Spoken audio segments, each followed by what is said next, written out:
Rendez grâce au Père qui vous a rendu capable d'avoir part à l'héritage des saints dans la lumière.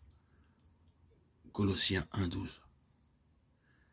Quelle merveille de participer à l'héritage céleste de Dieu. Notre Dieu bien-aimé nous a choisis pour nous introduire dans cet héritage spirituel, incorruptible et glorieux, afin que nous en jouissions. Vous devez croire à votre part dans cet héritage. Il y a tant de croyants qui n'envisagent le salut que pour aller au ciel. Ils pensent que Dieu est miséricordieux et qu'il pardonne les péchés afin d'aller au ciel. Peu importe s'ils n'y occupent qu'un petit coin pourvu qu'ils y soient. C'est ainsi que l'ennemi vous trompe et vous prive de votre part dans l'héritage céleste. Vous devez réclamer votre part et en jouir en vivant une vie de victoire.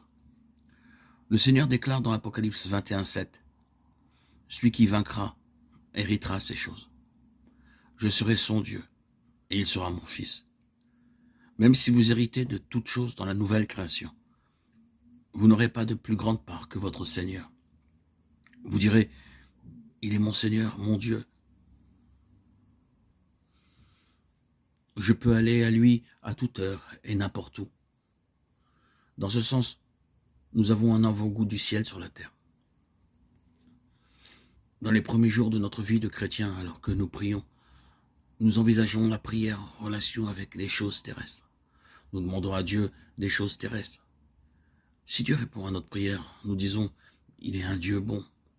Mais lorsqu'il viennent les difficultés, alors nous demandons, où est Dieu? Où est-il?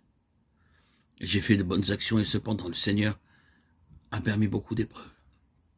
Il m'a abandonné. N'est-ce pas vrai? Vous êtes son enfant, ses voix sont au-dessus de vos vies.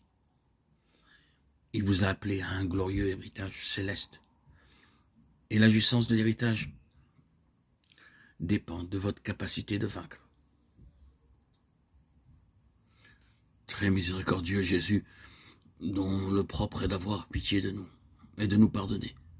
Ne regarde pas nos péchés, mais la confiance que nous avons en ton infinie bonté. Et reçois-nous dans la demeure de ton cœur très compatissant. Ne nous en laisse pas sortir pour l'éternité. Ô toute puissance de la miséricorde divine, secours pour l'homme pécheur. Tu es miséricorde et océan de pitié. Tu viens en aide à celui qui te prie avec humilité. Père éternel, jette un regard de miséricorde sur toute l'humanité. Dieu compatissant, témoigne-nous ta miséricorde afin que nous glorifions la toute-puissance de ta miséricorde pour les siècles des siècles. Amen.